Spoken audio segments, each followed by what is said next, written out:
Call this meeting to order and stand for the Pledge of Allegiance.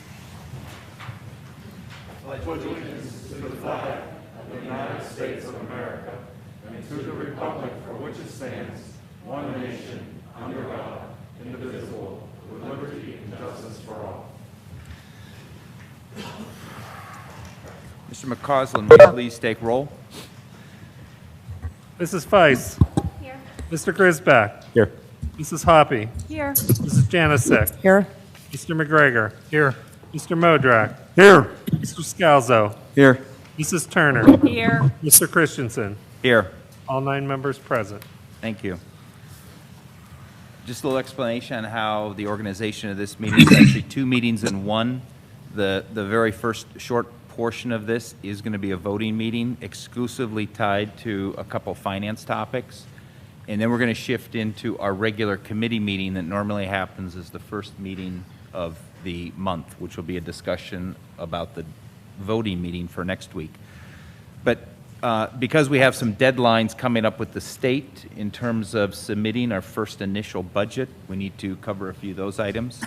So to kick that off, Mr. McCausland is going to take us through his preliminary budget at this point. And Mr. McCausland, maybe just to give everybody a little bit of understanding of kind of where this fits in the grand scheme of things. We're going to go through multiple budgets and, with, I believe, the intent of adopting the final budget by the end of May, correct? Usually by the end of June. End of June. We'll, okay. we'll pass the proposed final budget in May.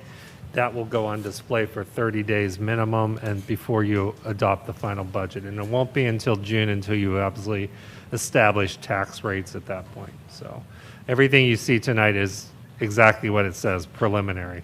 So this is the first time go around, and I usually say it's the worst case scenario because this has got a lot of things on that we haven't even begun to drill down, and I'll talk about a lot of the unknowns that are still out there. So it's going to be a very short presentation tonight, but we'll give it a first go around. As far as the preliminary budget, I always like to start with a look back to 2021 and how we performed last year with our budget. Here you can see the revenues and expenditures that were budgeted, and you had initially budgeted a almost $5.5 million deficit compared to revenues and expenditures. At the end of the year, where did we actually end up? Well, we actually ended up in the positive. So we ended up with about a $487,000 positive change to fund balance, meaning your revenues did exceed your expenditures. You can see the variances there, but most notably, the variance on the fund balance change was almost $6 million. So we were able to do a positive turnaround because of the changes we made. Your beginning fund balance at the beginning of 2021 was a little under $25 million. At the end of last year, you were slightly over $25 million.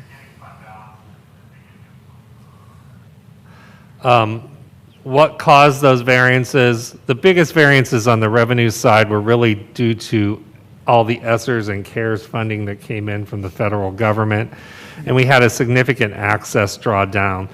You had a large reserve of access money that was sitting at the state that hadn't been drawn down for many, many years.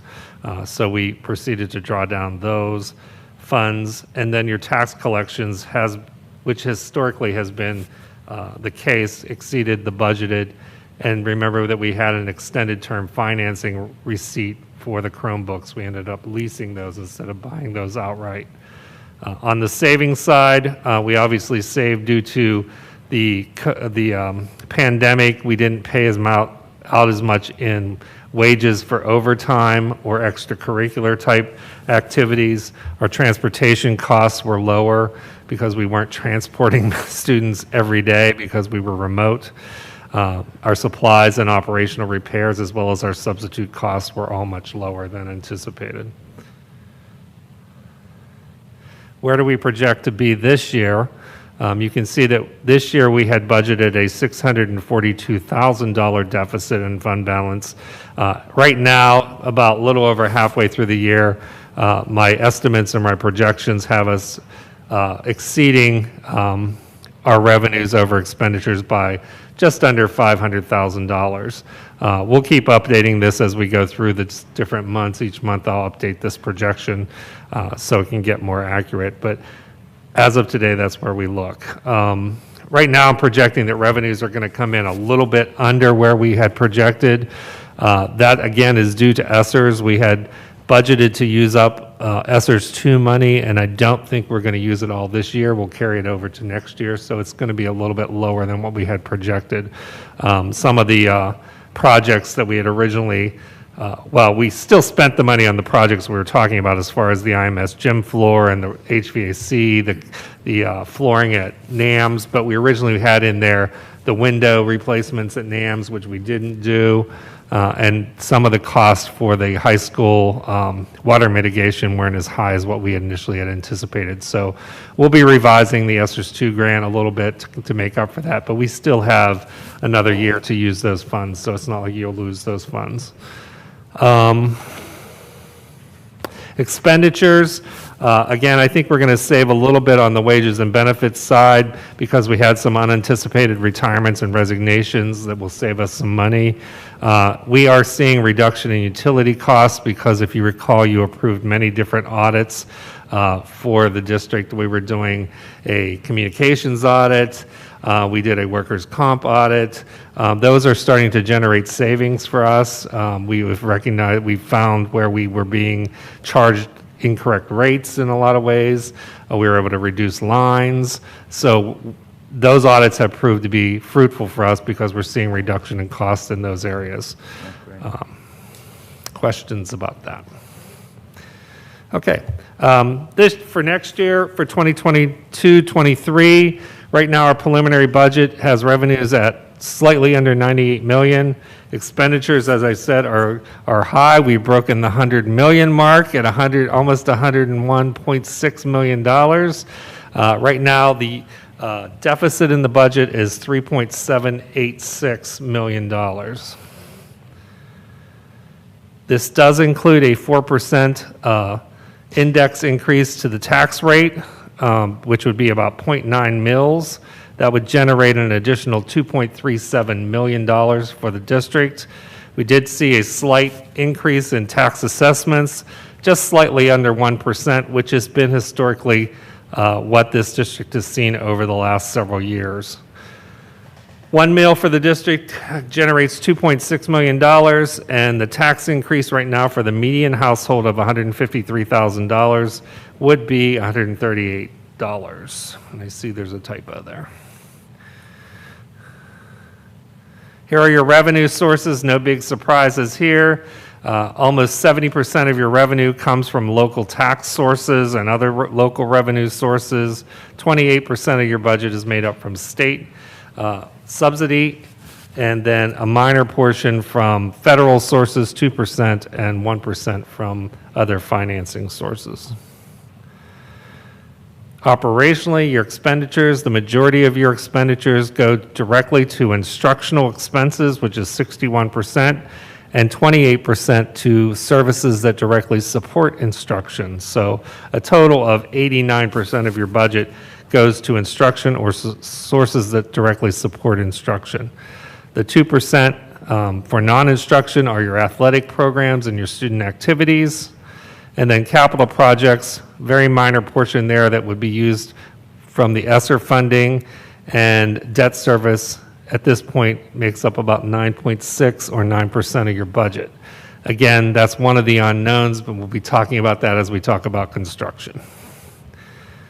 You can break down the expenditures a different way and say what type of expenditures make up our budget. Well, 71% and another 5% for benefits, so 76% of your budget is made up by personnel, salaries, and benefits for the staff that you hire. Followed by property services, which are repairs, with 1%. Other services, that's largely transportation, which is about 5%. 6% are your supplies, books, materials. 2% for equipment, largely technology purchases. 4% dues and fees and some interest on your bonds. And then the last section is the principal on your bond and debt payments. This is the breakdown currently of your fund balance. Right now, you have about 6.6 million in unassigned fund balance. That number can never exceed 8% of your total expenditures, which it does not. You have a little over 1 million for non-spendable fund balance, which is money that's tied up in prepaid healthcare and inventories for the district. You have 3 categories currently of committed fund balance, and you took action on these last June to commit them. You have several funds being held in trust for legal agreements at a slightly over $115,000. You have money set aside for retirement severances at $250,000, and you have $10.2 million for capital projects that you're anticipating in the future. We have assigned fund balance for equipment replacement and for band uniform replacement in the future. These are the unknowns at this point. Yes, we know what our staffing is right now, but we do not know what the retirements are. A lot of the, March 1st is the deadline for people to notify that they're going to be retiring for next year, so we don't know those yet. We don't know what kind of resignations we're going to have between now and June. And we also don't know of those people that are leaving whether we're going to need to replace that staff or not replace that staff at this point. So those staffing discussions are now just starting to happen. They'll be key in where our budget ends up at the end of the year. Along with personnel, we are also currently in contract negotiations with the teachers. That will play a big factor in where your numbers end up for your next budget. And we're still working on supplemental and coaching assignments as well. We still do not have group insurance rates for medical, dental, and vision. The ASHIC board, of which I chair, is hoping to set those rates this week. So we'll be coming out with those rates hopefully by the end of the month. That will shore up those figures for us. We do not have finalized assessed values in homesteads until May 1. We do have preliminary numbers that were issued by the county now, but those are subject to change, and the final listing comes out on May 1. The state budget, governor's budget, was just issued a few weeks ago. It does have some nice increases in there for basic ed and state and special ed funding that we haven't seen in the past, but again, if you know anything about the state legislature, there's a lot of things that can change between now and June when they hopefully will adopt the final budget. So we'll probably stay somewhat conservative with those increases. There's even increases in there for transportation this year, which we haven't seen in many years. Also in the governor's budget is a possible change to the charter school tuition rates. He is proposing a fixed rate of $9,800 for tuition for charter school tuition kids. If that passes, that will be a substantial savings to us at the district level and to all districts. I forget what the number was statewide, but it was rather large. One question on that. Sure. When I look through some of the details behind your proposal, I think we were showing quite an increase in tuition charter costs. Is that because of going through the last couple of years, you know, due to remote learning and things like that, that people have left? Yeah, I think we've seen a decrease from the prior year. Again, that's one of the things that's next on my list here is we have to sit down and really look at where those enrollments are and what students are Yeah. where so that we can pinpoint that tuition number a little closer. Yeah. So there's probably going to be some adjustments in those figures as well. So are we planning, you know, things are different, you know, the whole pandemic appears to be, you know, easing up. Hopefully things are back to normal soon. Do we have a sort of a campaign to reach out to people who have left and see if they can come back? We did make those calls And last it's summer. related to finance only because, you know, it was such a big change in that area around Right. tuition payments. Right. I think we certainly can continue to make those efforts, and I think it would benefit the district. The more people Yeah. that we can bring back to the district, the better it will be. We'll have some ESSERS fund rollover. We still haven't defined what that will be, but again, that'll play a factor in your budget. Another big thing is your debt service payments for construction and technology purchases. Once we've made a decision at the board level on what your plans are for IMS and the total costs and what the borrowing needs are going to be. We'll be able to target that debt service number a lot closer. Tonight on the agenda, the second item on your agenda for voting tonight is the appointment of the bond underwriter and the bond counsel. Once they're appointed, we've already started the preliminary work for the bond issuance. We will probably be coming back to you in March with a resolution not to exceed a certain amount once we have a better handle on what the cost of IMS will be. We'll probably inflate that number a little bit just because interest rates right now are low. And we would want to take advantage of that, knowing that we're going to have additional projects after this, and probably borrow the maximum we can now to take advantage of the lower interest rates before the Fed raises rates in the coming months. So more to come on that. And then we do have other capital projects to complete and discuss as we go through the budget season as well. We've talked about, we have paving that's still looming at the bus garage, and we've had several discussions about things like a concession stand at the high school campus and so on. So those things are still out there being discussed, and they will play a factor in your final budget as well. This is the timeline. We will continue to work on the budget. We'll have detailed discussions on staffing and with departments and building principals to finalize budgets in those areas. We'll be looking for a board finance committee sometime in late March. We'll prepare a proposed final budget in April, a capital, as well as a capital reserve budget and a food service budget. We will know the tax reduction allocation, which will be released by PD usually in mid-April.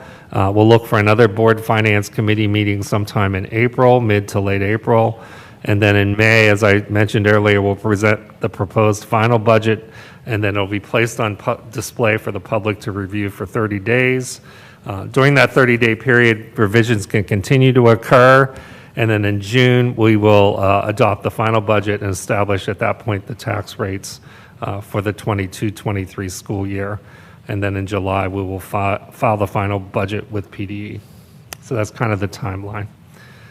And that's what I had for you tonight. Questions for me? I had just one other question.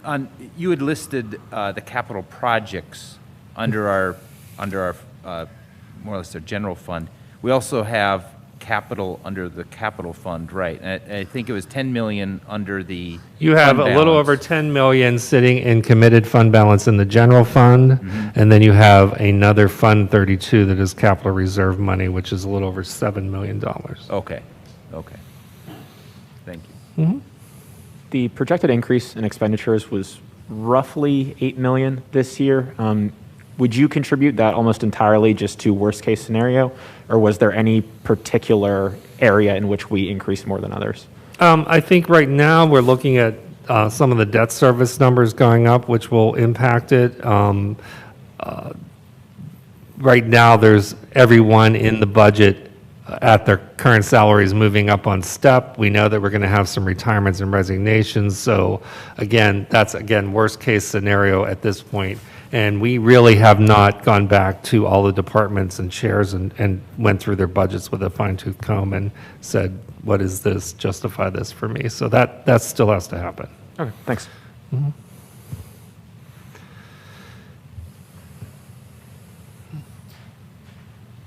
Any other questions on the budget? Okay, thank you, Mr. McCausland. Next item on the agenda, I need a motion to adopt the agenda for this meeting for business items. So moved. Second. Motion was made by Ms. Turner, seconded by Mr. Modrak. Can you open the voting, please? Voting, computer's moving slow. Voting is open.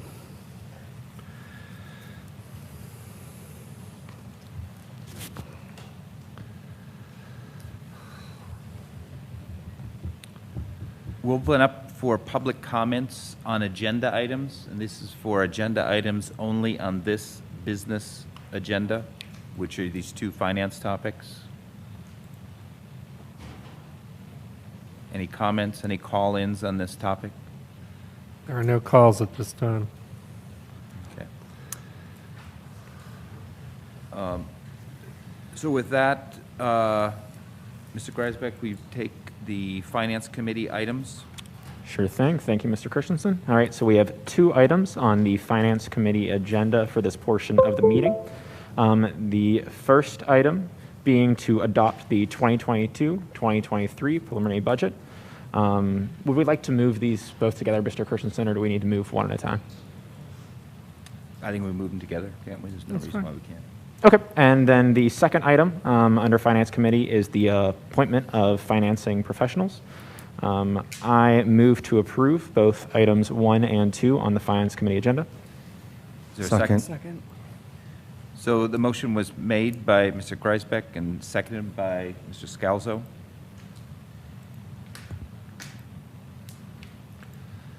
Voting is open.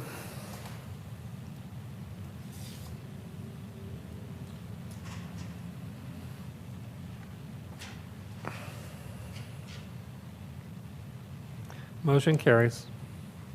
Thank you.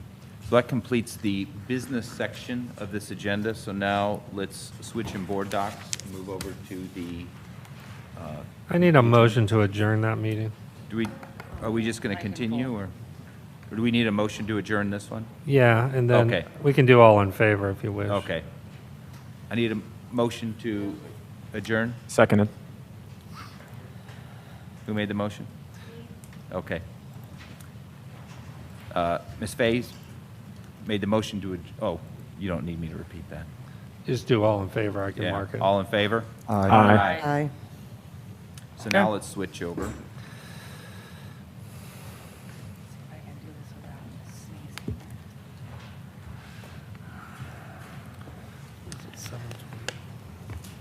So we can avoid roll call, pledge of allegiance, since we've already done that.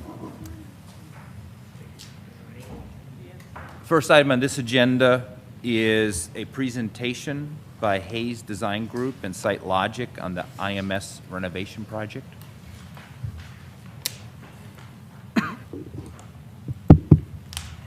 Good evening, And I everybody. guess you have the first 2 items also on the NAMS and Elementary Center update. All right. I think we're gonna do NAMS after. So Yeah. we're gonna start with IMS. Yes. So good evening, everybody. Good to be here with you. There's a packet of information that should be in front of you, and right now we're going to be using the document that's 2 pages. It says Phase 1 and 2, scope of work description on it. And then while you're looking at the documents, you can see some larger floor plans that look like this. That should be with you. If you can pull those 2 out, we're going to be going through that. And just quickly, we're going to kind of update you on the scope of work for phases 1 and 2.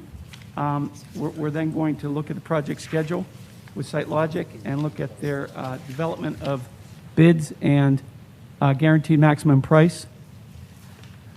You still haven't? They're saying they can't hear you, so. You have to be really close to All that right. microphone. We'll take it out. Okay. There you go. That should be better. All right, let's start. Again, I think the board heard me, so you at least have the documents in front of you. So tonight, we're going to go over an update on the project scope of work for phases 1 and 2 at IMS. SiteLogic's going to look at the project schedule, as well as with the guaranteed maximum price development, including going out to bid for the projects. Then we'll talk about next steps. After we close out the IMS project, we're going to talk a little bit about the bus garage site and also the NAMS, some additional building assessment work that we have done. So to begin, I'm going to hand it over to Andrew Campanera of our office, and he'll take you through the project scope of work. Thank you, Kevin. If we could start looking at the drawing that's in front of you, what I really want to highlight are the items in the red boxes. These represent changes from the Phase 1 scope. So if we just start in the upper left corner, you'll see the first item says ramp demolition, new stair elevator work moved to Phase 2. So these items represent things that we've worked with the administration and SiteLogic in determining what is most appropriate for phase 1 versus phase 2. So we're just updating the board right now of those changes and what is actually going to be in phase 1 that will be built, starting in the summer months. So the first item there is just taking the ramp construction out and moving it to phase 2. As we continue to the right, you'll see in the library space, we'll be building a few temporary classrooms. These will be swing space during the construction period, just providing the district more flexibility for instructional space as other rooms are worked on throughout the building. Continuing around to the right, the red box, you'll see the window replacement. In the 6th grade area of the building, we're going to replace the windows in phase 1 now. This kind of went back and forth during the design phase, and we ultimately decided to add it back in.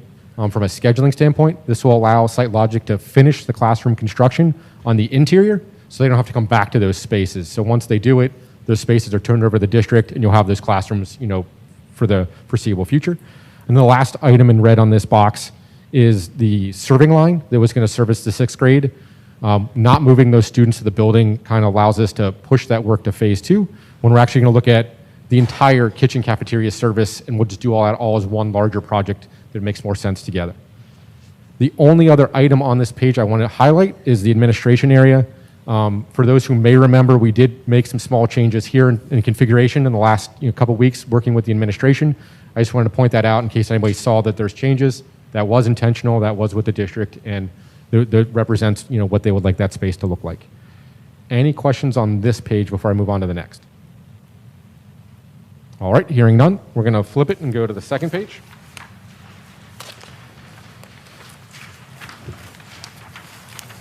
So this is the second floor of the IMS building.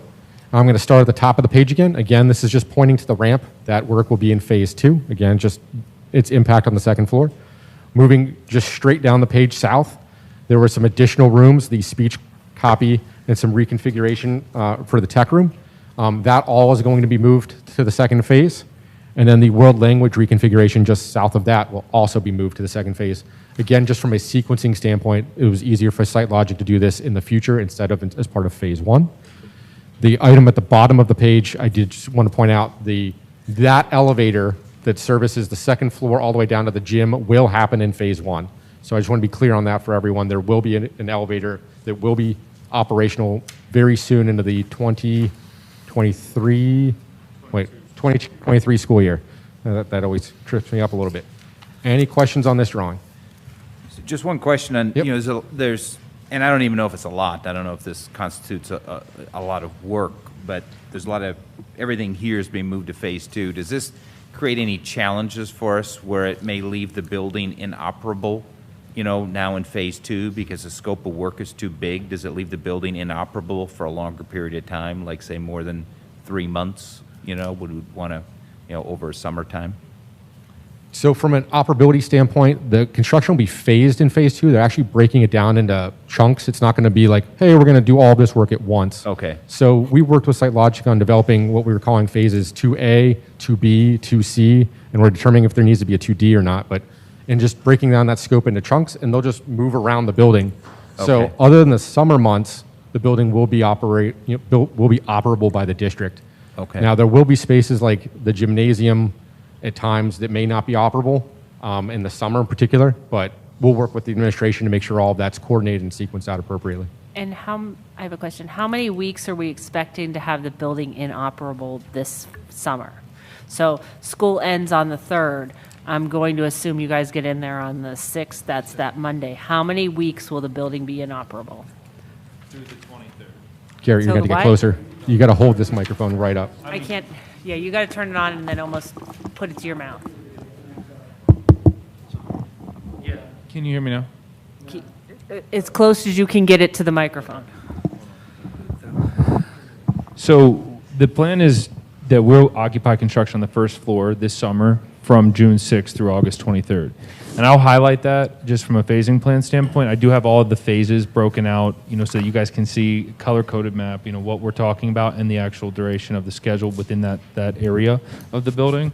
But as far as, this summer occupancy, We will have to restrict access or limit access to maybe the gymnasium. It depends on what the summer utilization needs are. We will be able to provide, a large portion of that building, both the second floor and the gymnasium if necessary. But we are going to have some pretty significant construction operations, obviously, taking place on what is the first floor in the future sixth grade. So you're saying, as of now, not totally holding this to you yet, Sure. but there's other items on this agenda tonight. That's why I'm asking this question. Yep, You're saying now August 23rd. correct. You're going to say that that elevator for 3 floors is going to be in and operable on the 23rd of August, because there are children that are going to have to be able to get into that building and use that elevator come August 23rd. Yeah, so the plan is to maintain the ramp space until we have the elevator fully operable. As far as the elevator schedule, it likely is going to bleed into the fall, past the August 23rd substantial completion date for the classrooms and the admin offices. But we'll maintain the current accessibility until we're able to. Right, but we still have accessibility issues then for children to get to the gym. That Just exists to- currently. Okay, Yeah. Just to help the board, the school can't be occupied if it's not accessible.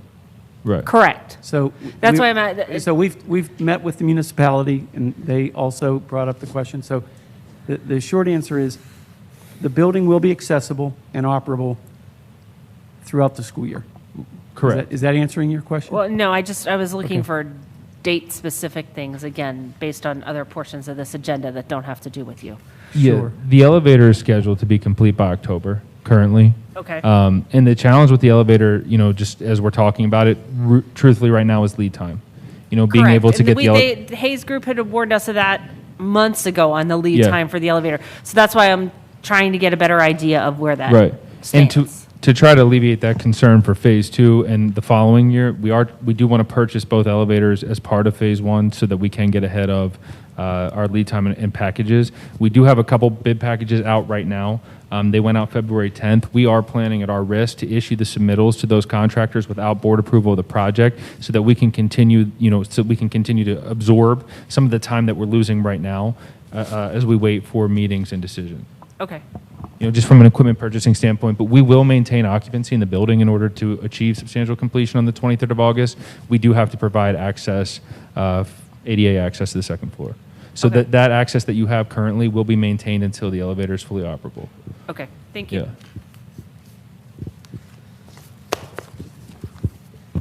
That's a good question, though. That's been our hinge point, or those elevators. It's the most. The other thing was, at the beginning, I went back and looked at notes. We were saying 12 weeks this summer. And based on other things on this agenda, that wasn't, there's timing issues on other things. So that's why I'm asking, when are you expecting to turn it back over that I can have kids walk into that building and not be in a construction zone? So you're telling me August 23rd? Yeah, and I think I want to be clear, though, that the major construction renovation this summer is going to be contained to the first floor, right? And only one wing of the first floor. Right, but it's the offices also where those children need to get to on a daily basis. And That's- that is where they come into the building also. So that's why I'm asking that question. Right, we will have to accommodate them from another access point if that's the need. Yeah. Okay. Thank you. Yep. Any other questions on this drawing? All right, we'll flip the page one more time.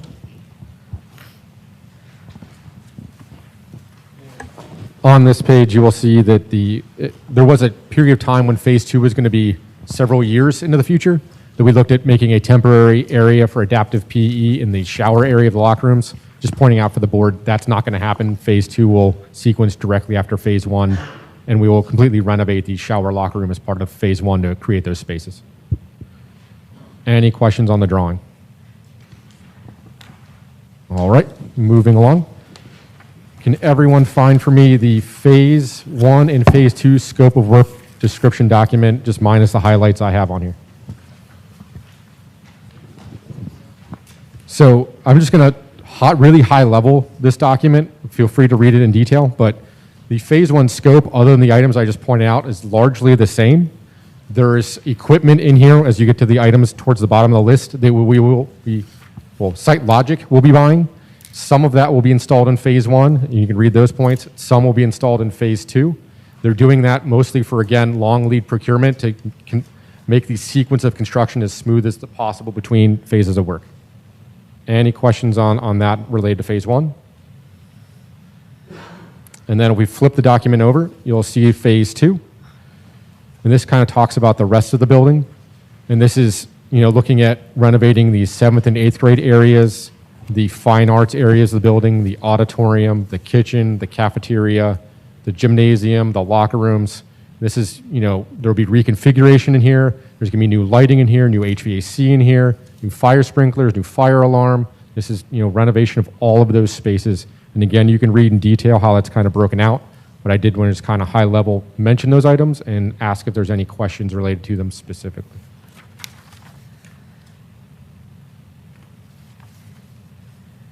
All right, hearing none, we're going to keep moving along. So if we go back to the original document Kevin pointed out, which was the agenda, that'll kind of allow us just to follow down it. The second and third bullet points here, which talk about review changes for phase one scope and review changes for phase two scope. Again, I'm not going to read these. They're in front of the board, but you can quickly see these are just high level items that are either moved in or out of phase one and phase two. We talked about those when we looked at the drawings. We won't go over those again.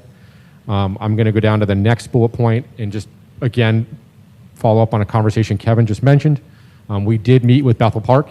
Ourselves, SiteLogic, and some members of the administration met with Bethel Park and talked about the phasing of the building and how that would impact occupancy and keeping the children safe while the building's under construction. We talked through those logistics with them. We understand the concerns and the things that need to be maintained to keep the building safe and occupiable, and we'll work with them as construction ongoing to make sure those pieces are in place. Any questions on the code meeting?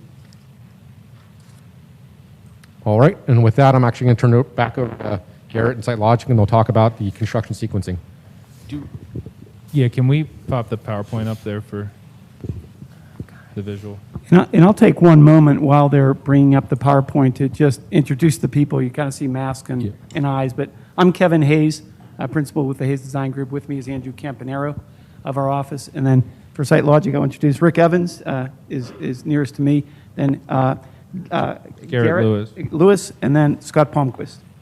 And we also have Tim Werner is on, our chief estimator is on the Zoom, so he's available if we have additional questions related to the budget and specificities that I or Rick can't answer tonight. He can support that for you, because there's a lot of information as far as in the full budget, phase 1 and 2, and we are working with conceptuals in phase 2. So my focus tonight is obviously going to be really phase 1, but we will touch on phase 2 and the timing of the project, the overall timing, as we work through this presentation. So if can everybody see, is this on their screens as well, or just on? Oh, okay, it's behind me as well. It's on the WebEx as well. Yeah, if you bump to the next slide, please. Oh, we do? All right.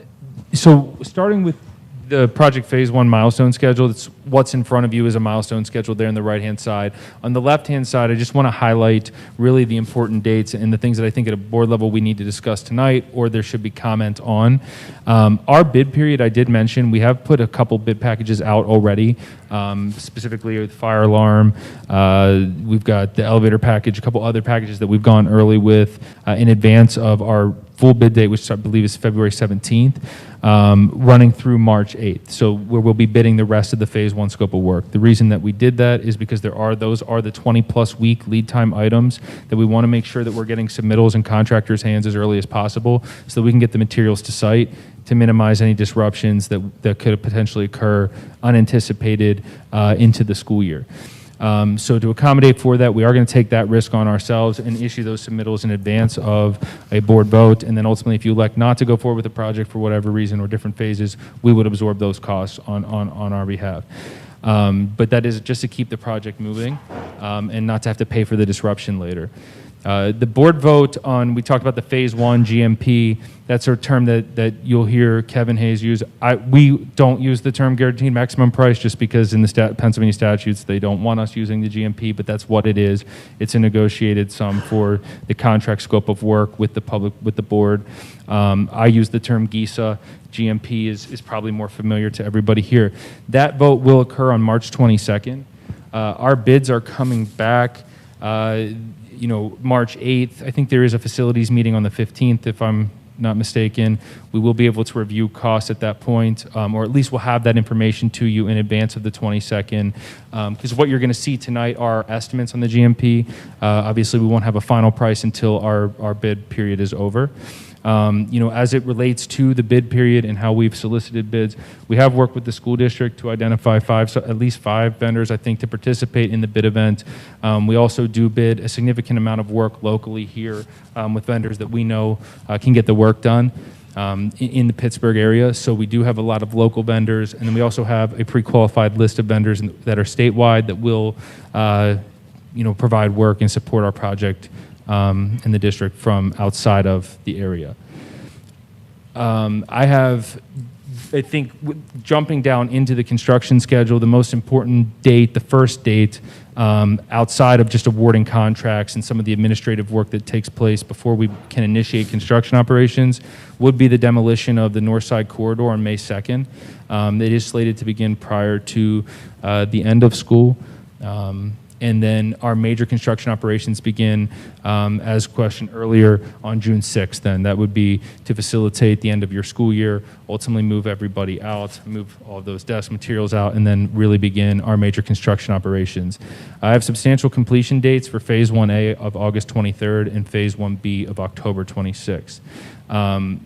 What substantial completion means is that they can be occupied. Those areas of the building would receive occupancy at that point. So I'll show you what Phase 1A is and what Phase 1B is as part of the phasing plan. It's not a contract plan. It's really truly how we're phasing construction operations. So if we want to get into the next slide, I'll make sense of the phasing for everybody here in the best that I can with what we're working with from a visual standpoint. Garrett, I'm sorry, excuse me, just a point of clarification. When you're talking about demolition in May, you're talking about a second shift off the operation, right? Yeah, I should clarify that. Yeah, all operations prior to the end of school will be second shift.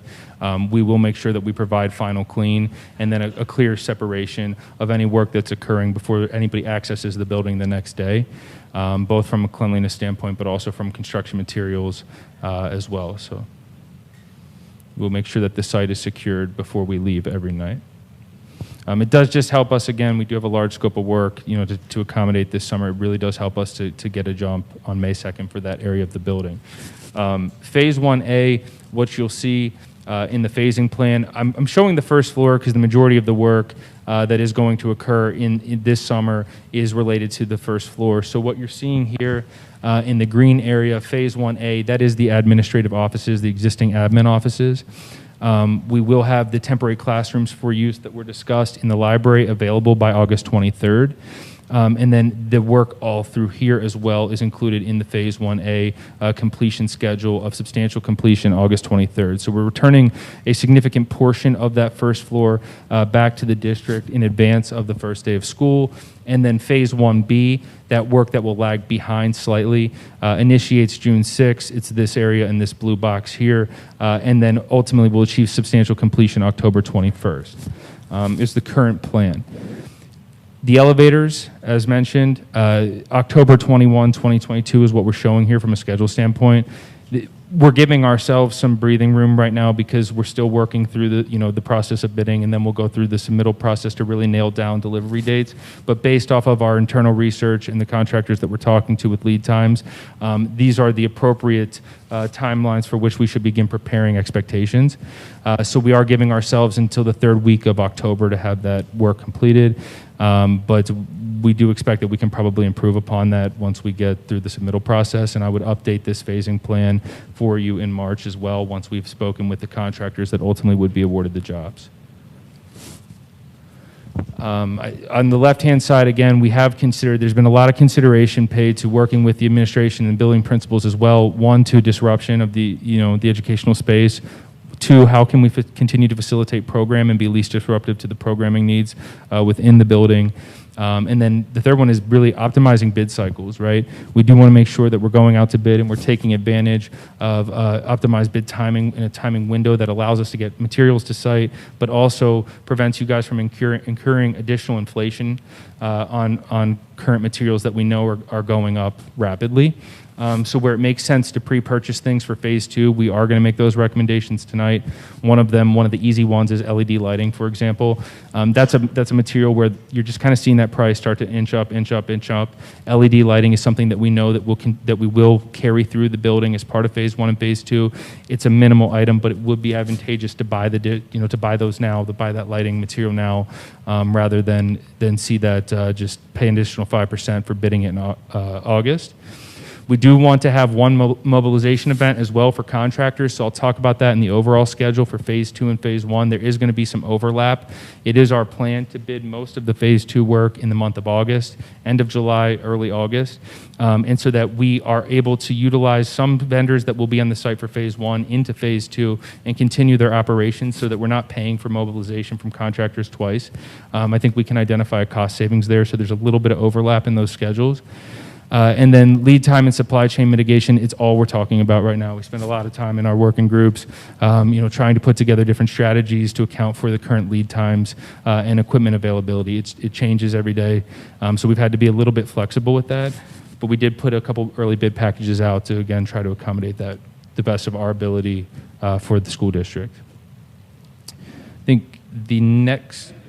Yep. One question on just your relationship between you and Hayes. The Hayes Group may specify something, I guess, so and when it comes to the supply chain logistics, you have choices where you could have alternative equipment and things like that. Are you guys in close contact to, make design, design changes that don't affect kind of the overall product, but maybe swap out different equipment? Yes. Okay. Yeah, they approve the submittals, so anything that would be spec'd, if there is an approved alternate, they would have to approve that at that point. Yeah, Yep. okay. A typical example would be is when we come up and determine the quality and type of building component that we want, we typically will give 2 or 3 names to SiteLogic. They will then go out and talk to those Okay. vendors and then identify the ones that can meet the schedule and give a good price, et cetera. And so as long as they're within that, we're in good shape. Okay. Any other questions as it relates to phase 1 first floor? Because the next slide, I'm just showing the second floor and the ground level, just to tie in the phasing. This large area, I should mention, obviously is our phase 2 work. There are going to be multiple components to phase 2 as far as phase 2A, phase 2B, because as Hayes discussed earlier, we are doing a phase renovation concept, so we will kind of break it out into smaller chunks as we make our way through the building. We're going to utilize the swing space that we pick up on the first floor this summer by getting those classrooms done to relocate and to continue to accommodate the educational program as we renovate spaces that become available to us. And then the overarching goal of the schedule, and I didn't point this out on the last slide, the milestone schedule would be to complete phase 1 and phase 2 to achieve substantial completion by the start of the school year of 2023-2024. The only thing that could potentially lag into that school year again would be that second elevator install. But at this point, we are planning to be out, we do plan to be out of that building by the end of next summer. So we have consolidated that schedule to about, give or take, 14 months. There is a design process I know that Kevin Hayes has to go through, obviously, for phase 2 that would include the teachers, additional staff, the board, and all the stakeholders as far as the design for the second floor. We are allowing time in our schedule for that process to take place and for the designers to accommodate those needs, so that we would be bidding, like I said, July, August timeframe for phase 2, and then looking for board approval in September. That changes, I would let you guys know as soon as possible. Hey, Garrett, if I could jump in for a moment just to explain to the board, and really to anybody listening from the public is, again, it's important to understand we're moving forward with phase 1. That's been in design for 6 months, and phase 2 just got approved. And it's important for everybody to understand, the scope of work. There's a general sense of the scope of work because of what we've done in phase 1, but the design, the programming for all of the phase 2 spaces needs to occur. Again, teacher input, building administrative staff input, district administrative staff input is going to be collected just as we did in phase 1. And we're going to go through and then go back to the teachers and to the staff and explain what priorities were identified and what priorities are going to be moving forward within the scope, et cetera, and that's going to take place. So again, some people seem to have the idea that all the decisions have been made, and that's just not the case. It really is a two-phase process, and each phase is going to have their own programming design process that we'll go through. For the second floor, If I could just add one point, I mean, there are going to be some things that carry over from phase one, like some of the things around the classroom. I mean, everybody should have input, but we shouldn't have, 50 different methods of, how we design a classroom. So some of the things we make about the fundamental classroom design in phase one should carry over into phase two. I mean, those decisions Yes. we have to get right in phase one. That is correct. And the teachers from across IMS had input into things like the basic classrooms. Yeah. In phase two, we're going to be moving into some of the specials and the like, and those teachers, of course, will have input for their particular space because those were not done in phase one. Yeah, I mean, my recommendation is we shouldn't just open up everything in phase two to, have new variations of similar kinds of classrooms that were developed in phase one. Understood. are there any other comments before we jump to the second floor and ground level? From a phasing plan, the second floor obviously is primarily phase two. Phase 2A, the pink area here, we would like to turn over at mid-year of 2023 so that we'd be turning those spaces over. The plan now currently is January 13th, but sometime around that new year, coming back, when students come back from the holiday break, we would turn over this area in the pink and then progress through to the remaining spaces of phase 2. The final phase that you're seeing here is the demo. What we have now is the ramp and the elevator. That is going to be the last component of the install. It's a little bit of a construction headache in order to build that shaft in that space and still accommodate accessibility. We've got a couple challenges there that we've had to work through, so we're giving ourselves the most time in construction with this little area here at current stair vestibule. The dates are associated, but again, they're estimate dates only because we're working totally in concept with what the phase 2 scope of work ultimately is going to be. So once we nail down that design and the design solution from the designers, we can further flush out really what we can do. But the intent would be to turn over at least half of that space mid-year, and then the remaining space is at the following school year. On the ground level, what you're seeing here is the boiler room. All the work that will occur in the boiler rooms, we are scheduled to initiate following next winter's heating season. So that would be like the spring of 2023, continue those operations into the summer. We can work in that space, minimal disruption. Again, if we're working during the day, all operations would be second shift. The same security protocols that we followed at several other school districts would be in place at the end of every night. We do stay on top of that, obviously. That closeout and cleaning has been thorough. And then the remaining spaces here in Phase 2C, again, these are some of your bigger box spaces and renovation that would occur, just showing that on the plan. So at a high level, that is our phasing plan for both the first phase and Phase 2. The goal being to consolidate the project and be complete by the start of the 23-24 school year. And turning over as much academic space as we can mid-year. Yep, thank you. You got it. Okay, so looking at the budget update, again, I do want to stress that these are budget numbers. We have not obviously received bids, and we'll review those bids with everybody in March. We are working this estimate, I'm going to call 95% construction document estimate.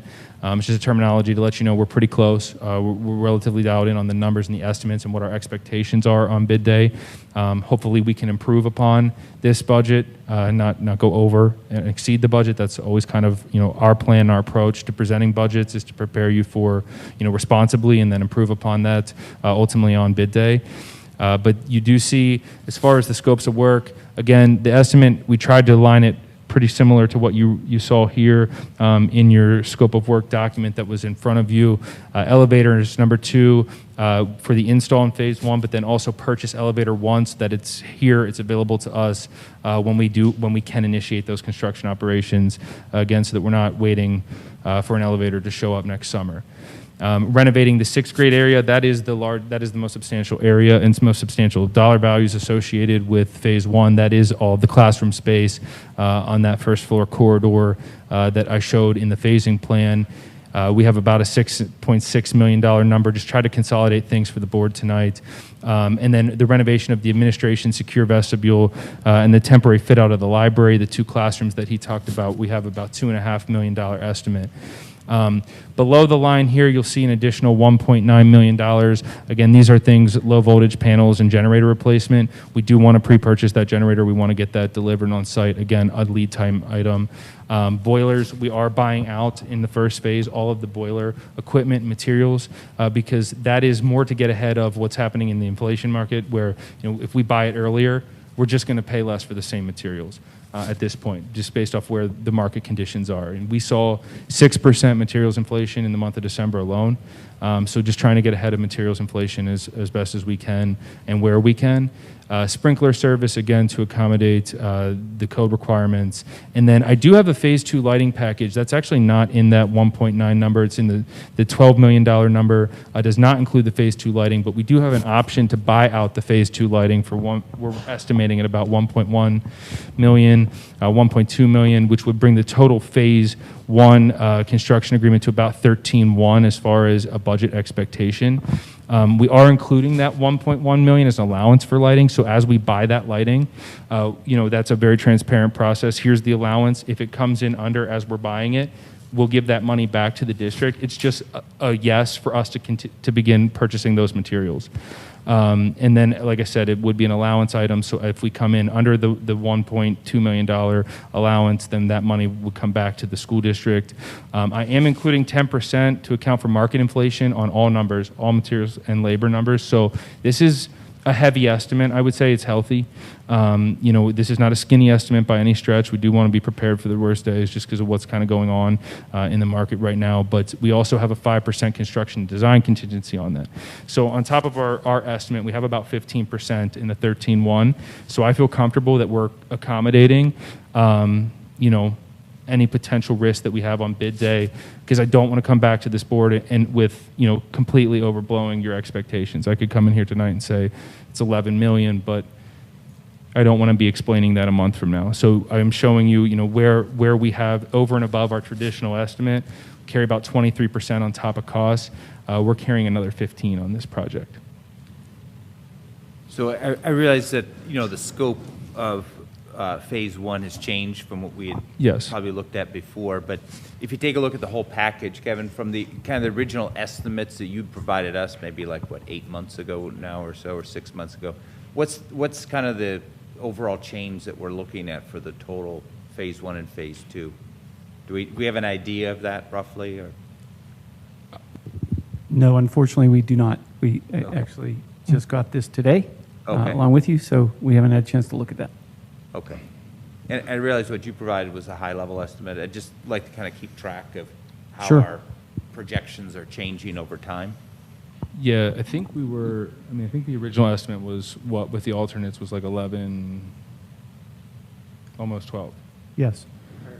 Yeah, compared to the 12 that wouldn't have included the generator. But the lighting is below for the 13. So honestly, I think we're running pretty close. Okay. Just roughing out the math. He has a more detailed estimate, and we'll allow him to comment on that. Separate of us. But I will just tell you, we're right on. I think where we were from the estimate standpoint, the original phase 1. But again, we are carrying a healthy contingency for potential market conditions. The hope is that we'll improve upon this further, but bringing those scopes of work in, pretty happy with where we're at from that standpoint. Okay. If I thought it was substantially different, I would tell you that. Yeah. But I think we're right on. Okay, that's good. I think everybody understands there's huge pressures out there from, inflation and paying premiums to get stuff just because of supply chain issue. Everybody understands that. So I just wanted to kind of know where we stood because of that. Yeah, not seeing a major difference, which is good news, right? Okay. Including, with the contingency that we have. So it's really not significant at this point. That's how it's going to scratch out. Okay, good. Yeah.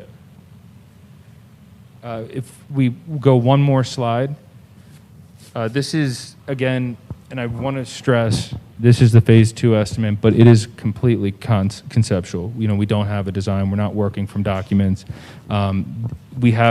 There is additional scopes of work that have been inherited in Phase 2. I'm showing you all the major cost centers of that current estimate. We just kind of tried to rough through it. Again, we are applying the same 15% to that estimate to account for inflation and those conditions, and we're running close to 40. Total project cost, that's Phase 1 and Phase 2. Phase 2 is running about 27.3 right now, inheriting additional scopes of work, but we don't know the extent of those scopes of work, so there's a lot of guesswork being done here based off of what was in the content document and the estimate that was provided.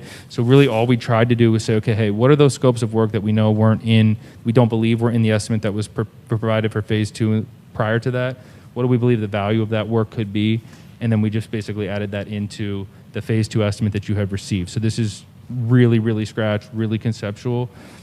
And I should say it's a very healthy estimate as well as a high water mark. So it's where we need to come down from.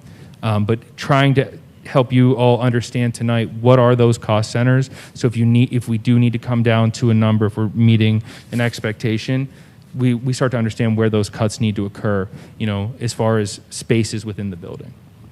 So we tried to look at both, kind of your special spaces as well as, how much money are we spending renovating second floor classrooms so that you guys can begin discussing, those needs as part of your decision-making process and design for Phase 2. Are there things that we can do in Phase 2 to help you get us a better price, like making decisions sooner? Or Yeah. are there things like that, buying some of the material ahead, those kinds of things? I mean, anything that we can do to help ourselves get a better price? In advance of July, likely because of where we are in design, we're probably not going to be able to move much faster as far as purchasing the stuff that we know that we can, where we have minimal risk. Because again, Right. if we purchase the Phase 2 lighting and there's no Phase 2, I'm eating those lights. Right. So we're trying to purchase all those things that we think, hey, even regardless of where you go in the extent of renovation in Phase 2, you're probably going to at least proceed with the replacing the light fixtures because that would be building-wide consistency. The boiler work, we've moved all of that work up into Phase 2. Again, that buying power and purchasing right now is helpful for us.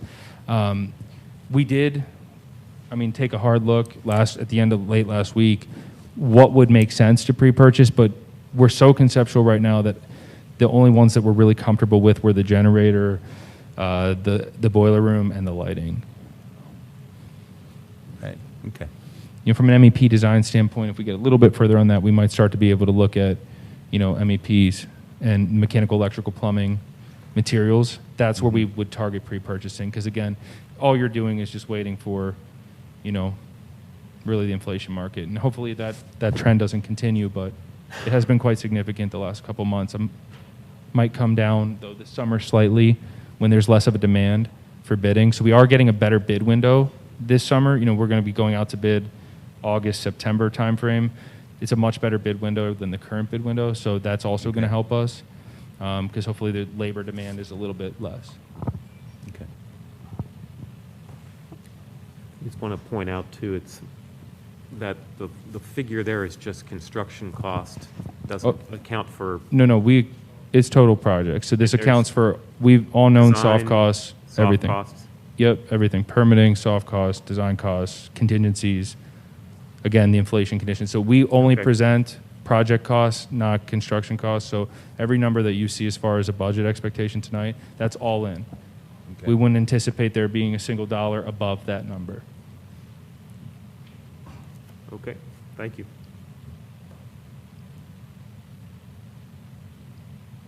Okay, good.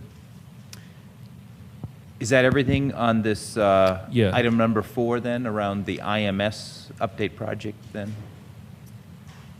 Any other questions? No other questions, we can move on to item number 5, which is an update on the NAMS and Elementary Center.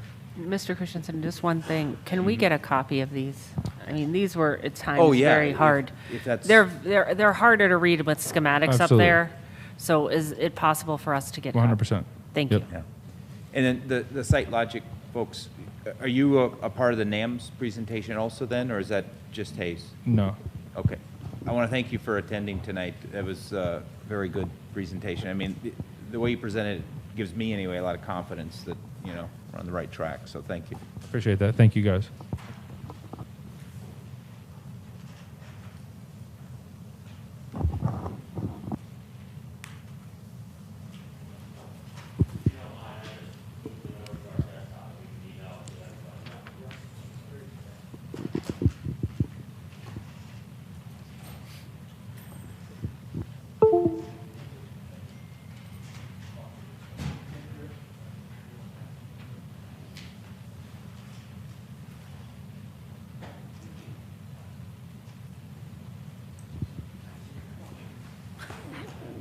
While we have a minute, if the board can look at the information in front of you and find the one that at the top in bold letter says update on further review of NAM's assessment, we'll be reviewing that.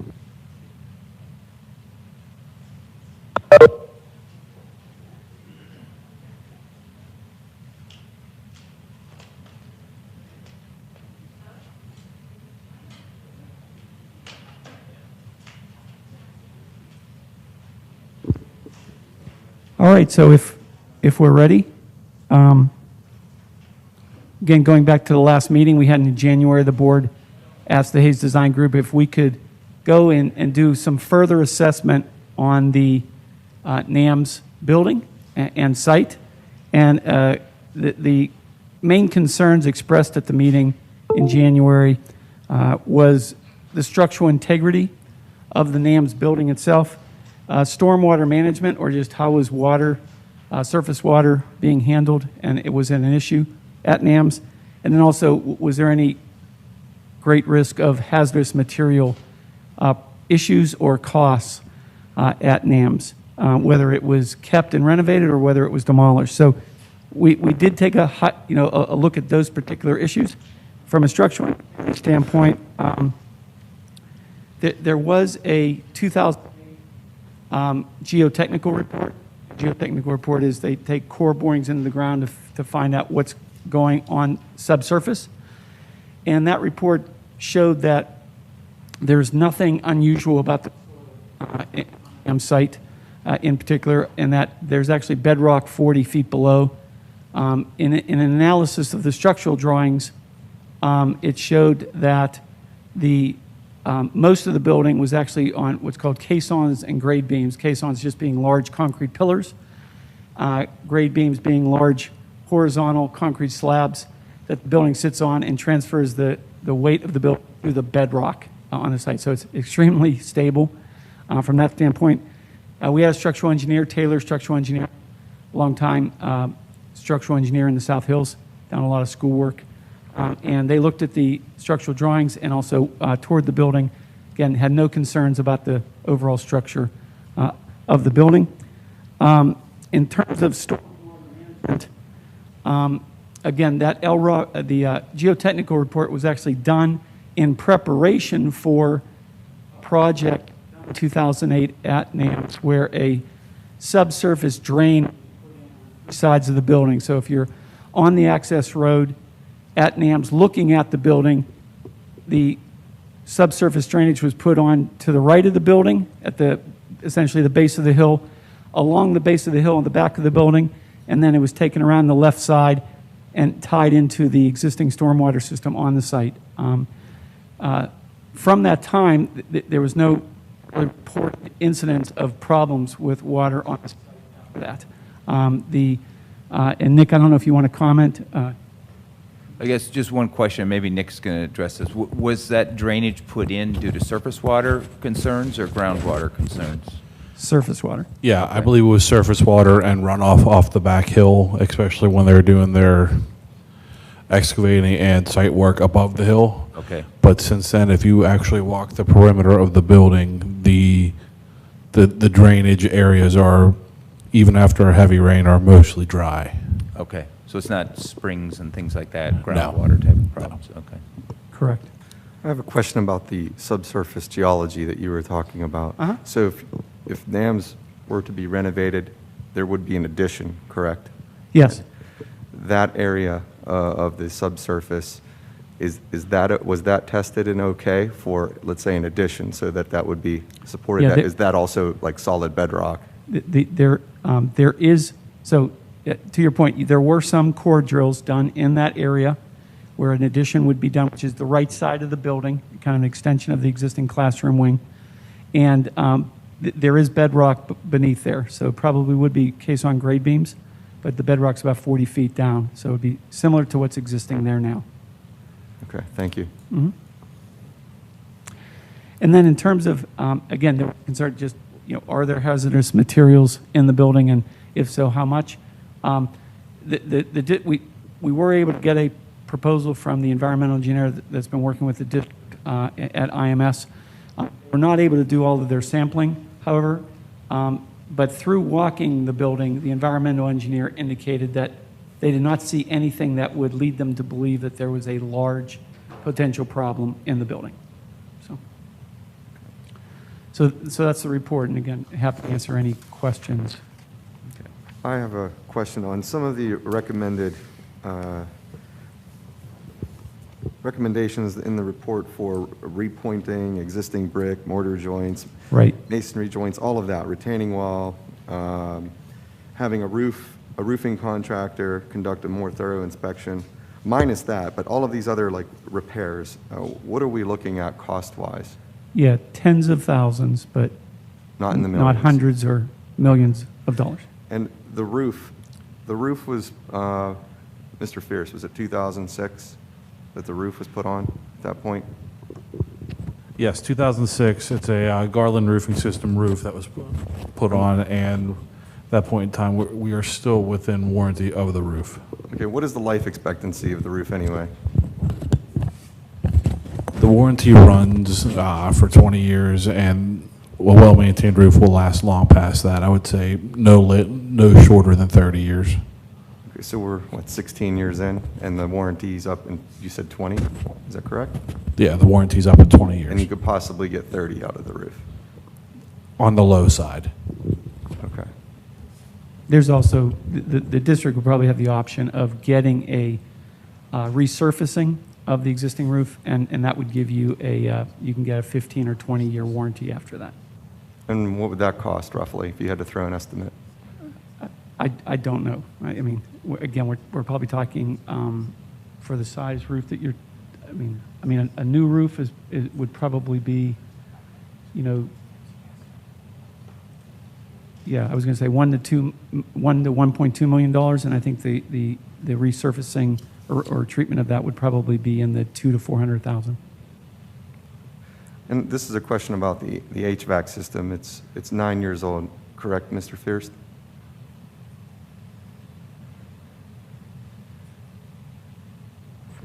Yes. And what's the lifespan or life expectancy of that particular system? Actually, the Hayes Design Group can answer that question slightly better than I can. They develop the entire system, but at the minimum, 20 years. Right. It's a 20-year system on the HVAC. Again, if properly maintained, you can get 25 to 30 years. Again, your district maintenance staff has been maintaining it, again, annual inspections, and like, and that's typically in the district, your HVAC systems have been lasting 30 years. So 20 years minimum, 30 on the upside. Mr. So- Strauzo, can I jump on that real quick? Go ahead. Sorry to interrupt. With the improvements that would have to happen at NAMS for this to happen, is the HVAC system that is there adequate to serve the additions that would need to be put on? No, the additions would, the existing mechanical units are sized for the building that they were put into. So what would the cost be for the additional unit that would need to be put on, for the additions that you don't? I don't know. Sorry. Thank you. Sorry, I just wanted to jump on that when you were there. Right. The new addition that would be built would, need complete foundations, complete exterior walls, complete roof structure, new roof, and new mechanical, electrical, and plumbing systems. So with the HVAC system, I think, Mr. McCausland, I sent you an email to kind of get a rough cost of what the HVAC system would cost on the low range versus the high range, correct? And the numbers were between, is it 5 million to 12.5 million, is that correct? Yes. Okay, so best case scenario, we make 20 years at a minimum. If it goes past that, so somewhere in that time frame, right, we're looking at anywhere between 5 and 12.5 million possibility of updating control panels or components and things like that, or? Yeah, I think roughly 5 to 12 million would be, yes, a new system. And you'd have to be, a couple things in mind. You wouldn't be replacing all the ductwork or probably roof supports. You'd be able to reuse those, but new air handling units, new control system at that time, yes. So. Okay. All right, thank you.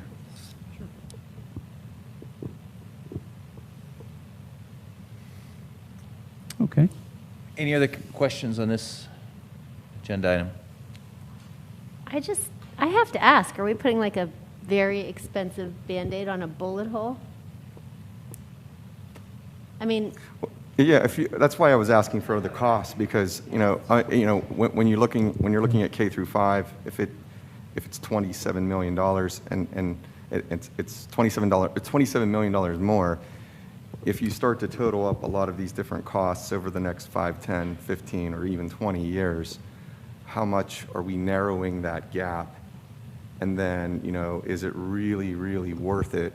Even though I understand what you're saying with the structural part of things, but it could still nickel and dime you with a lot of other things. And we haven't even opened up the building yet. So if we haven't opened it up yet, there could be also additional costs there that we don't know about. So it is a worry. It is a concern.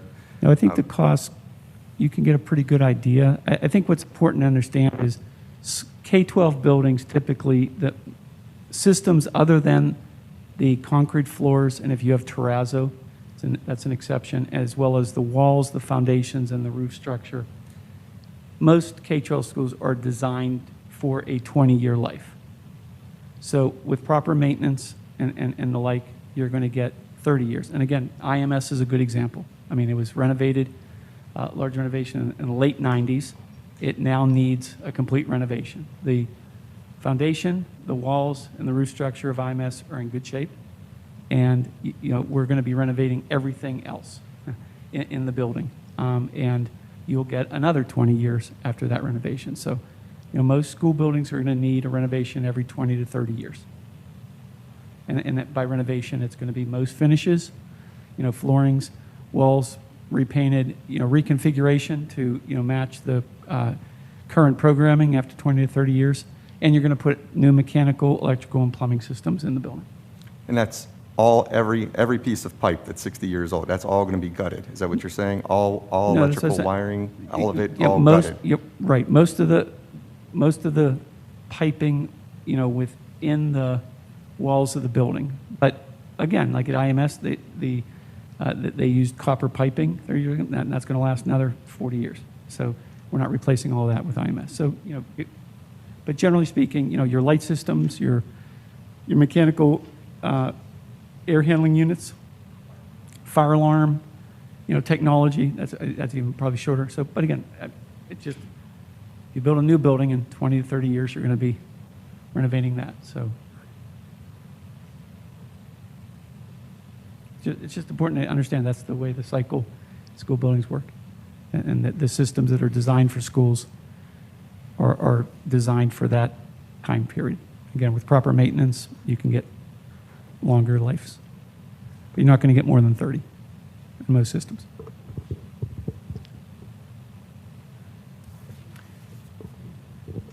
Right, even a brand new building, like I said, brand new building, like your high school. I mean, unfortunately, it's at 20-year period, you're going to have to start looking at doing renovations at your high school. And 20 to 30, hardware, windows, I think they typically need to be replaced.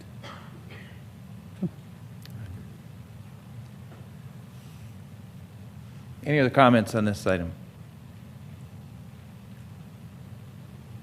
Good. Okay, And well, then- thank you to well, the Hayes Group for coming in. Actually, for one more thing. We did also want to talk about the bus garage Oh, site yeah. improvements. Okay.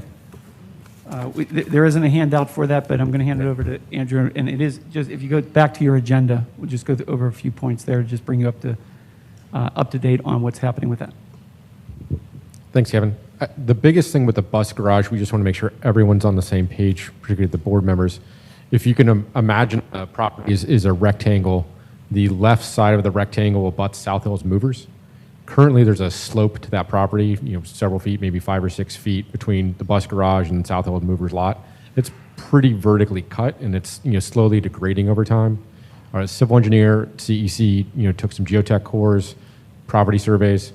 Essentially, the property line sits, about a third of the way into that hill, and the recommendation is to actually just regrade it much more gradually to keep that erosion from happening over time.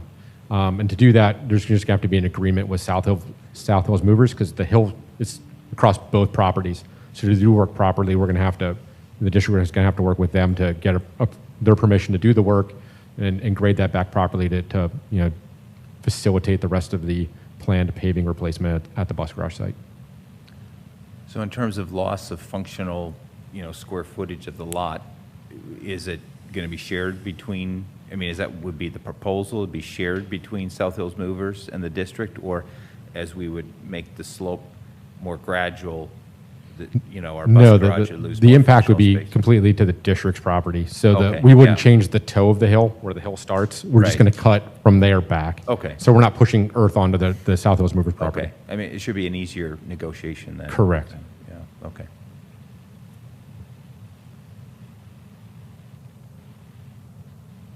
Any questions on that?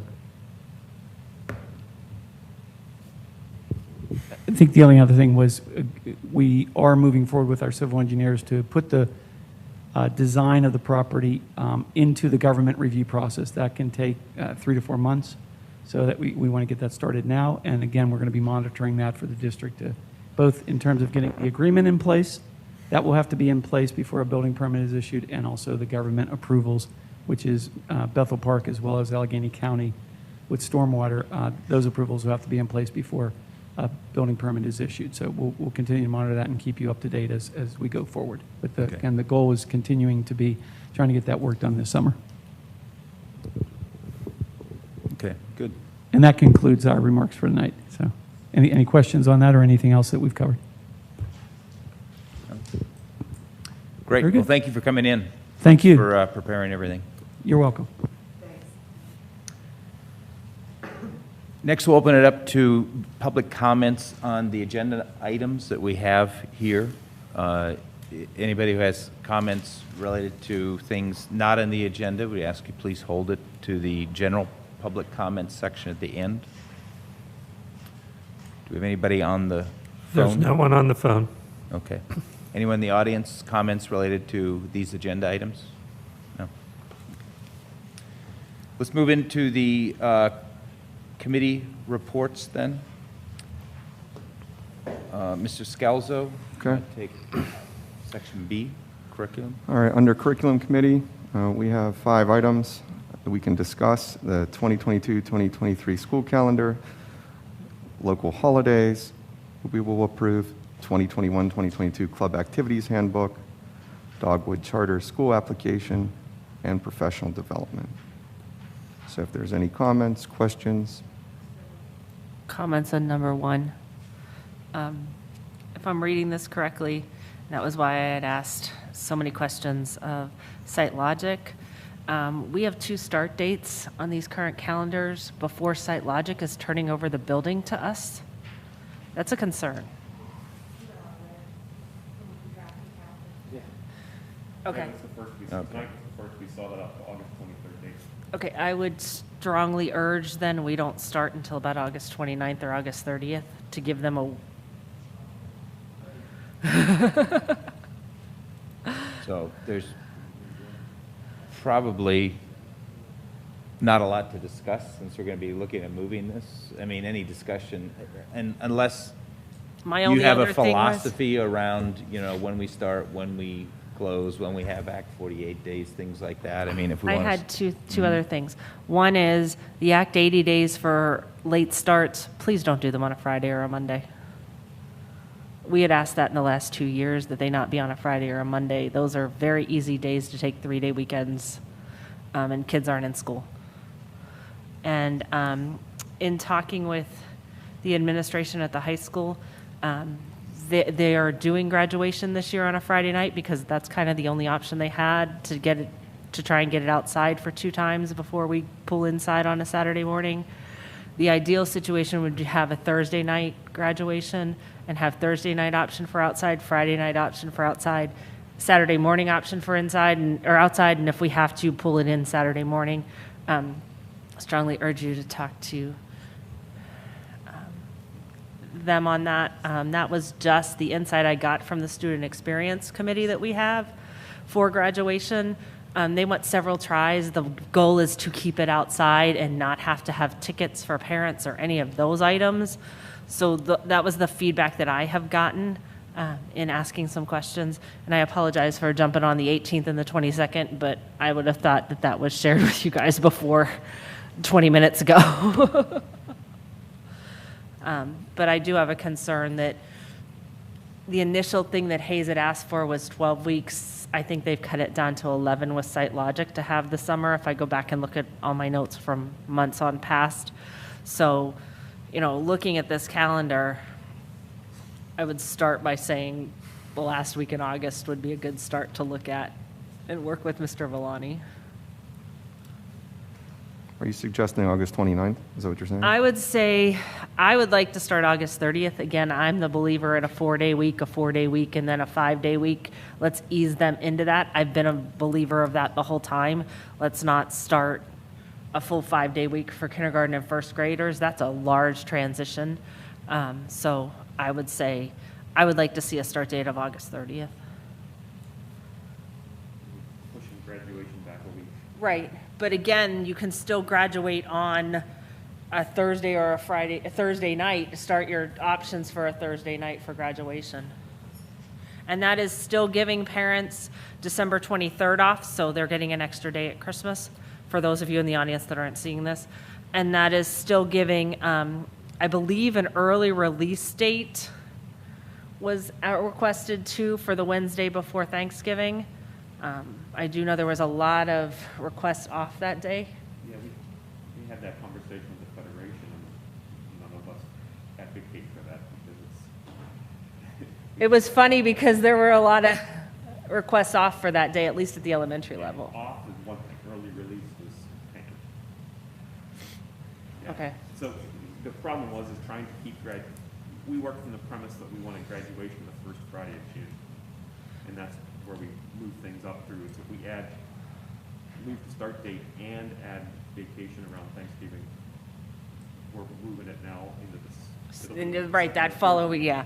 So I agree with you there. I mean, you can look at, even starting on the 30th, you can still look at graduation being the 7th or 8th of June, which is not late in the calendar year. You know, since this construction also moves us, you know, off of that first week in June, you know, regarding these kind of 2-hour delays for training, you know, those are probably the most common complaints I get. You know, it's a lot easier to plan for 1 or 2 days off, just completely off during the year than what do we have, a half a dozen, you know, 2-hour delays.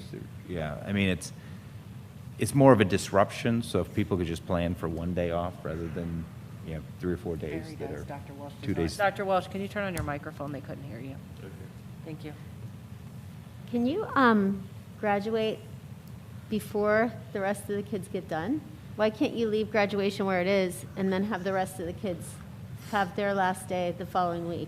Do you know what I mean? Like, the seniors would just be done early, who cares? You would have to make sure that you have enough instructional days and hours for the seniors. They Right. cannot count days after they've graduated, so Right, that would right. be the holdup. Right. And again, moving it is not that far, moving it that Thursday. I just want to voice support for the Act 80 days and the 2-hour delay. And I think that it provides staff more opportunity to work through some training, some new ideas, go back to the classroom with it, think about it, put it into action, talk about it with their colleagues, come back again the next time. I think you just accomplish more with more interest and involvement in a shorter period that you can put to work right away than you might in just 1 day. a year or 2 days a year. So there's that aspect as well. I just have one other thing. We tend to, and I've noticed this just over the years, tend to front load our days where we make up days, and we always either end up using President's Day if we have to, or eating into spring break. If I count this right, and I'm just using the screen that I'm staring at, so I don't know for sure, if we graduate June 8th in that situation, I think we could have a day built in there that like we would be done on the 7th, but we could also use the 8th as a makeup day if we needed to. Only because, you know, there's a lot of concern that we eat into the spring break holiday and that's not much time, and parents are planning months in advance to go to grandparents or whatever else. And then I do know that there are several college trips to make final decisions planned for President's Day, so there will be a lot of absenteeism on that day, just based on hearing from a lot of parents as you make your final decision on where you're going.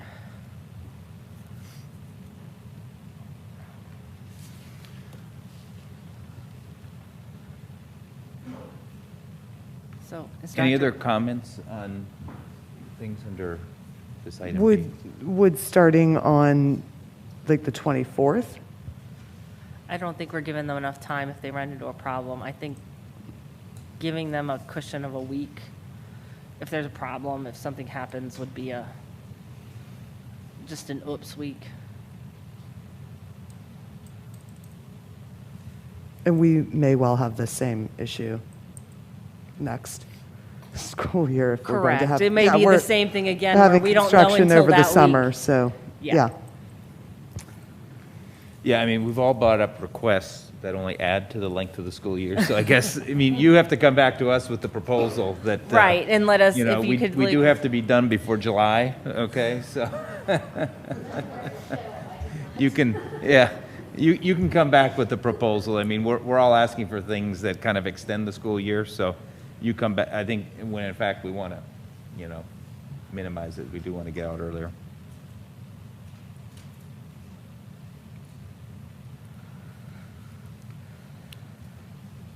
So, Mr. Scalzo, I don't think we're moving on item 1 to the consent agenda. No, that was going to be my recommendation, so that will not move.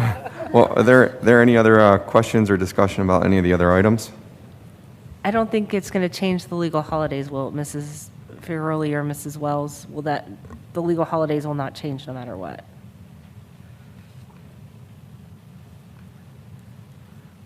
If there's no more discussion, then I recommend that we move items 2 through 5 to the consent agenda. Second. We don't have to vote. Doesn't require. I a second it anyway. If you want to second it, go ahead. Give it a third, too, while you're at it.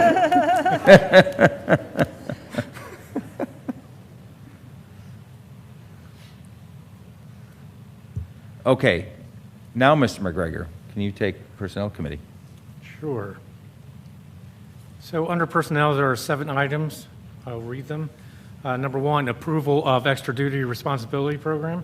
Number 2, acceptance of resignations. Number 3, appointment of personnel. Number 4, change of assignment. Number 5, approval of leave of absence.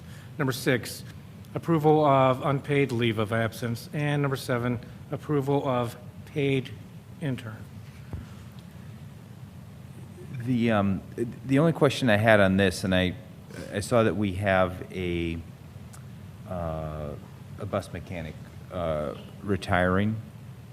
Should we open up a position also in the next section under appointment of personnel? Are we gonna, you know, should we get ahead of that? Are we gonna end up opening that position in the next month anyway? So we will, based off of the CBA, post the job first.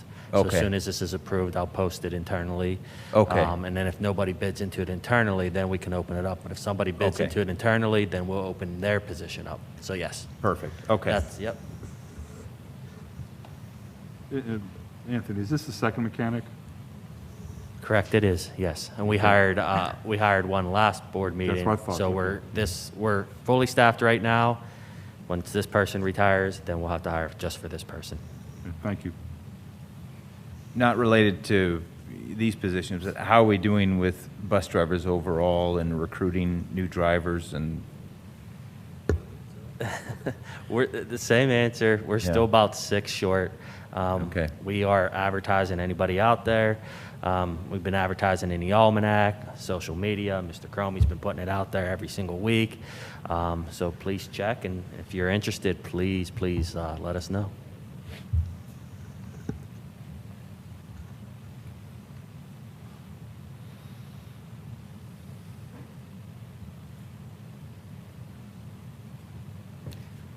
Any other questions, comments on items 1 through 7? No? Okay, then I move 1 through 7. Can we put these all on the consent agenda?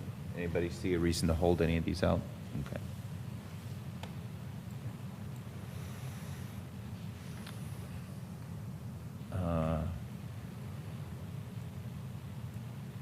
Mr. Kreisbeck, can you handle Finance Committee?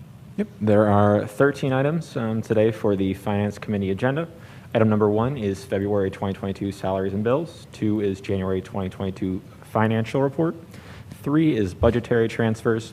4 is payment for replacement HVAC units. 5 is AIU Joint Purchasing Board. 6 is adoption of Allegheny Intermediate Unit Resolution. 7 is acceptance of the performance audit for fiscal years 2016 to 2020. 8 is approval of student services contracts.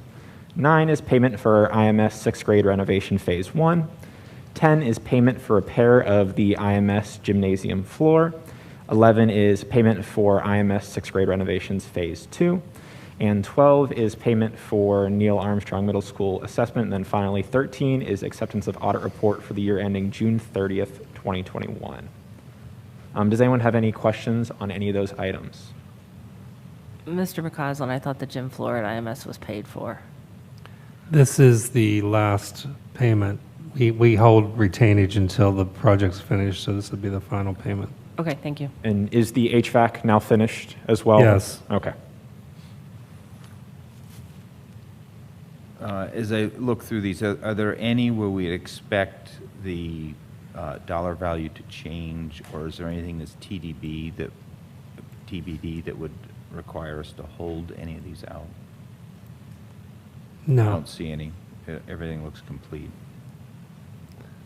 And as far as the audit report, the internal auditors will be here next week to go over that report.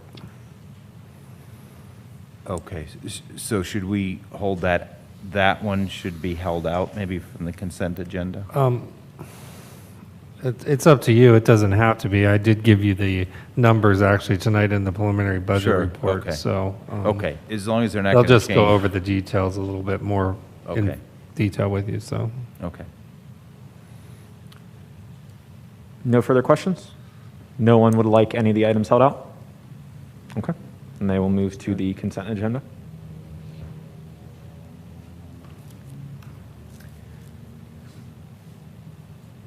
Policy Committee.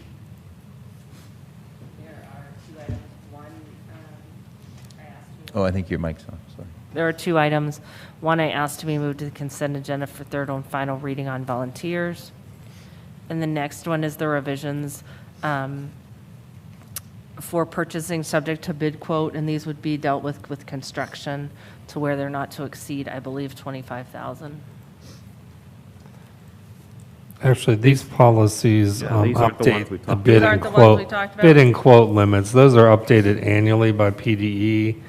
They're increased due to inflation factors. So these just bring your policies up to date with the new quotation and bid limits. Okay. We'll put another motion on for next week regarding construction limits. Okay, I just wanted to make sure, because I got confused on Yeah, this one. that will not After be what part we of the- talked about, and then this, I Right. was like, the numbers don't make sense, but okay, they Yeah. increased them. That's correct. Seeing no concerns, I move number 1 to the consent agenda.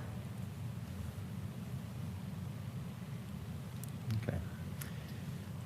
Under other, there's a reaffirmation of the principles of governance and leadership. That's So just to this- get the board to sign the new PSBA Okay. poster. Okay. So that And can then go we to the have consent a- agenda under policy. Okay, and then a student settlement agreement. We can move that under consent agenda as well.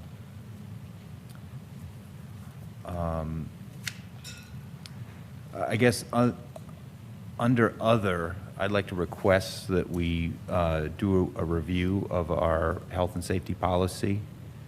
And we'll have to work on this language, Dr. Gensanti, over the next week to post, or over this week to post it before Friday, but to vote on a resolution for optional masking. So we'd like to put that on the voting agenda for next week.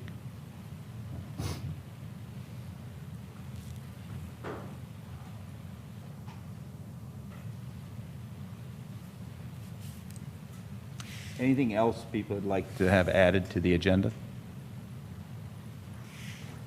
Okay.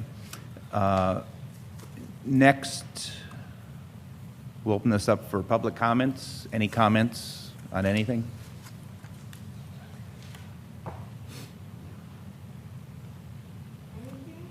Anything? Whatever you want.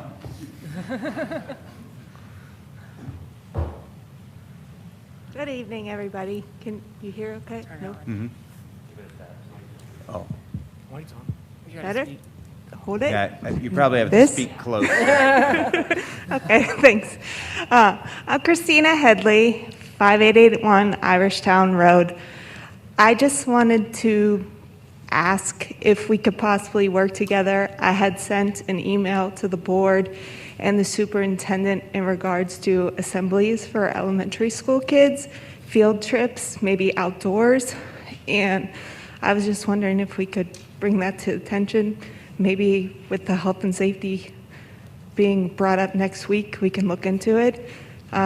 We worked really hard to try and adapt to social distancing for the assemblies for the kids, and we're just trying to bring it normal.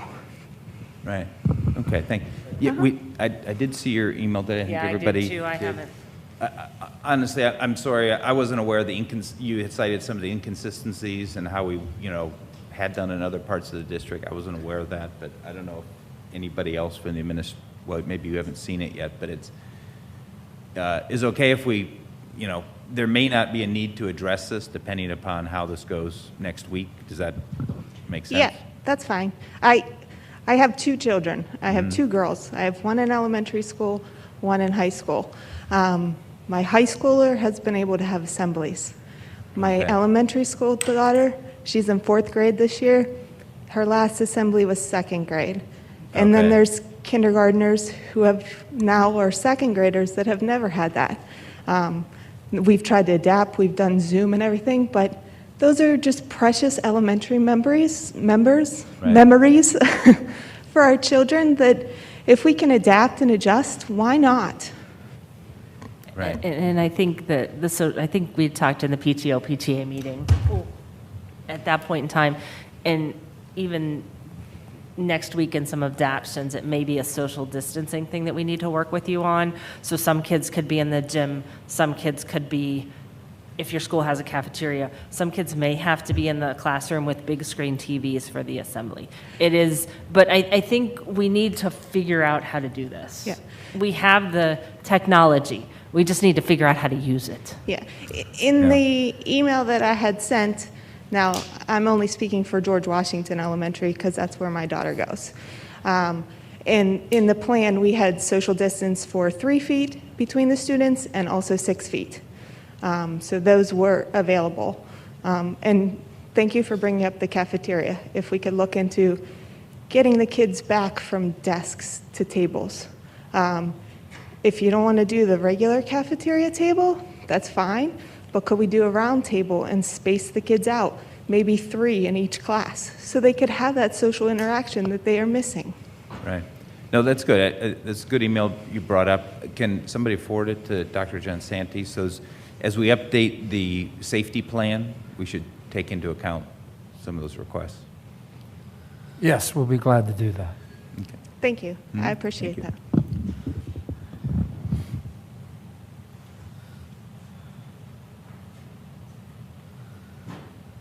Any other comments?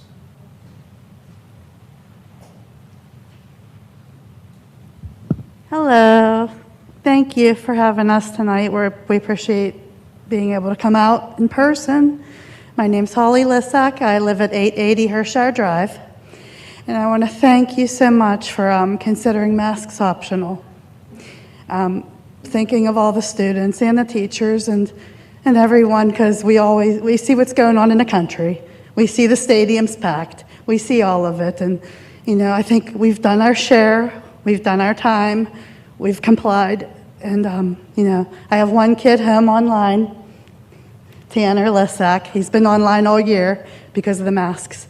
And I have a 4th grader at George Washington at school with the mask on. So I'm in the middle, and it is what it is. And we all want to be safe, but I think we're good now. We've seen the results of everything, and we appreciate you considering masks optional. And please mask up if you want, and please allow it to be the parent's choice. Thank you very much. God bless America. Thank you. Oops, how am I doing this here? I don't want the fall. Is it going to fall? No, we're good.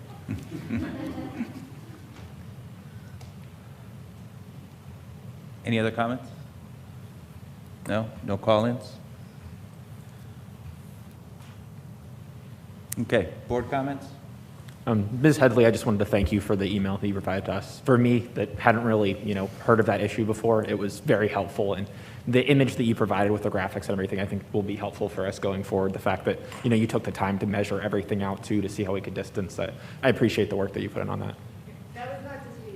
Well, I'll let you at George Washington. Thank you. Good job. Anyone else? I need a motion to adjourn. Motion to adjourn. All in favor? Aye. Aye. Opposed?